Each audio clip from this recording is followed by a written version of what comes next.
Hi, my name is George Prpich. I'm an assistant professor in chemical engineering here at UVA. I'm interested in helping students develop their engineering skills, and in this talk, I will share with you some examples showing you how we did this past year. I teach the chemical engineering lab course, and we can consider this course as the Swiss Army knife of engineering courses because it provides training in a number of different areas. For example, technical writing, presentations, experimental design, problem solving, teamwork, and it's used to meet also a variety of accreditation requirements. Now, we teach lab in both third and fourth year. Despite the intended broad skills development nature of the course, it remains writing centric. And this is a problem that's common to chemical engineering labs across the country. On one hand, we want to teach engineering skills, and on the other, we rely on written assessment to measure performance. So for background, let me quickly introduce to you the format of the lab. Our fourth year lab has students complete 3 experiments. Each experiment comprises 4 weeks of effort. During the 4-week period, students will come to lab to prepare, to plan, to execute, and to share data and information using written and oral reports. Experiments are relatively complex, so students work in teams of 4 to 5 individuals to break down the larger problem into a series of smaller tasks. Assessment is a weekly cascade of deliverables, all writing centric. Students begin by submitting a 10 to 15 page planning report. Next, they deliver a formal technical presentation. This is followed by an individual technical memo, and finally, a full technical report, 15 to 20 pages in size. So what's the problem? From the perspective of developing engineering skills, assessment favors writing, which limits skills development elsewhere. Also, hugely important, this course is jam-packed. There's very little opportunity to add new exercises, assessments, or activities. And so the question is, how do we adapt? How do we work within the constraints of the current course to improve how we teach engineering skills? Now, COVID provided us some unexpected opportunity to rethink our course. And once we overcame the initial panic of teaching a hybrid system, we thought hard on how we might use this opportunity to reorganize our activities, our assessments, to meet the needs of both our in-person and online students. And I'll tell you how we did this in 3 stories.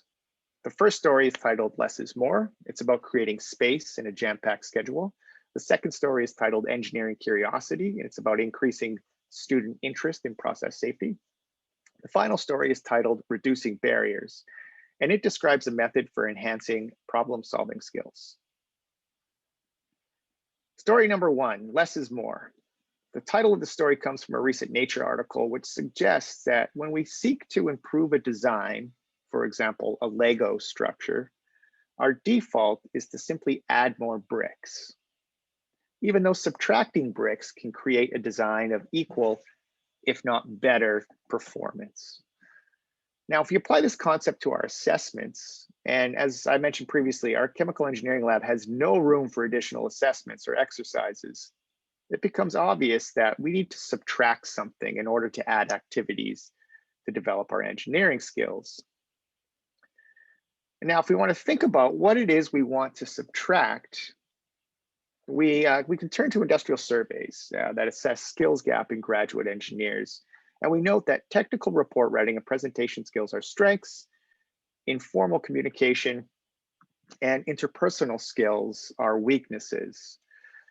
Now, if students are receiving adequate technical writing experience, why do we continue to require a surplus of written assessments? And this begs the question, can we subtract some of our writing assessments?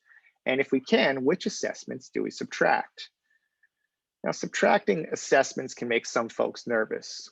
Fortunately, we conducted a study in our 3rd year lab where we redesigned how we instruct and practice technical writing in that course.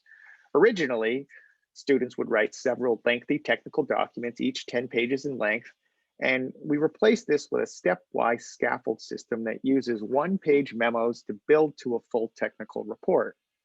This approach effectively subtracted the quantity of assessment required by students. And when we compared the quality of writing between the treatment group and a control group, we found that our new approach to writing instruction actually improved the overall quality of the deliverables, which I show here in this figure. truly a case of less is more. But back to our story, these results gave us the confidence to subtract a writing assessment from our schedule. And we determined that writing a planning report was a redundant activity because the purpose of the planning report is to communicate an experimental design, problem, background, theory, and safety. So we thought, why not have students present this information instead? In addition, we extended these presentations to open each lab day, whereby students could informally update TAs on their progress and to answer questions. In this activity, we felt better simulated an informal communication process. Now, transforming the planning report into a presentation made the oral presentation redundant, and this is what created the space for the addition of specific skills activities. So we've not formalized the results from this intervention, but anecdotally, we observed that students became more comfortable answering questions, particularly technical questions, and identifying which information was important to share with their TAs. And most importantly, we observed no decrease in the quality of the final technical reports that students wrote.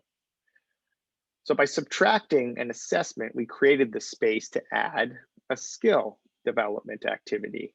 And this leads to my second story. My second story is titled Engineering Curiosity, and this is the story about process safety. In the world of chemical engineering, safety is valued above all else, and we use the chemical engineering lab to teach process safety. Now, student assessment is based on their interpretation of the safety requirements for an experiment, and this is often bundled into the last pages of a planning report. And it's often written by a single individual, and the quality of the report can at best be described as indifferent. So the question is, why can't we make safety more exciting? Why can't we make students curious about safety? And my theory is that safety is often too abstract a concept for students to fully appreciate its importance. And this is a function of a student's psychological, physical, and temporal distance from the subject material. Now, if students cannot see and experience a hazard event, they will struggle to understand its importance and how to manage it, which presents an interesting instructional conundrum. How do we reduce this distance yet maintain the safety of our students? So our solution was to make safety a bit more personal. And we made safety personal by having students present a safety moment to begin each lab. Safety moments are common tools used in industry to raise awareness about safety issues and to share lessons learned. So we began each lab class with one team member sharing a personal 2 to 3 minute story about a safety event or hazard that affected them. Over the course of the term, each student shared 3 safety moments. And the objective of this activity was simply to raise student awareness about safety, but what we observed far exceeded our expectations. Students were excited to share their safety moments. They were enthusiastic to engage with other students' safety moments. And some observations from the lab: after implementing the safety moments, students more openly discussed safety issues with TAs and instructors. They raised concerns about their own safety while using lab equipment.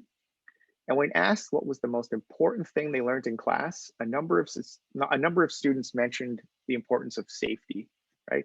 What a difference. This was an incredible difference that this small activity made, and we're very pleased with it. My third and final story is titled Reducing Barriers. Often when I observe students struggle to engage with an activity, it's because of a barrier. And if I could remove that barrier, it's my hope that I can increase their engagement with that activity. Now here, the skill in question is the ability to identify and gather relevant information to solve a complex problem. And we simulate this experience in lab by having students find peer-reviewed literature to support their experimental design, discussion, or conclusions. And in past, students have used very few references beyond those that we provided. We speculate that the daunting nature of finding literature in the first place is a barrier to deeper engagement.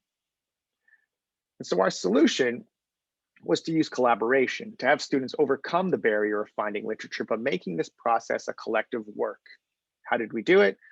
Each student was required to find and review one peer-reviewed paper per experiment that related to their work.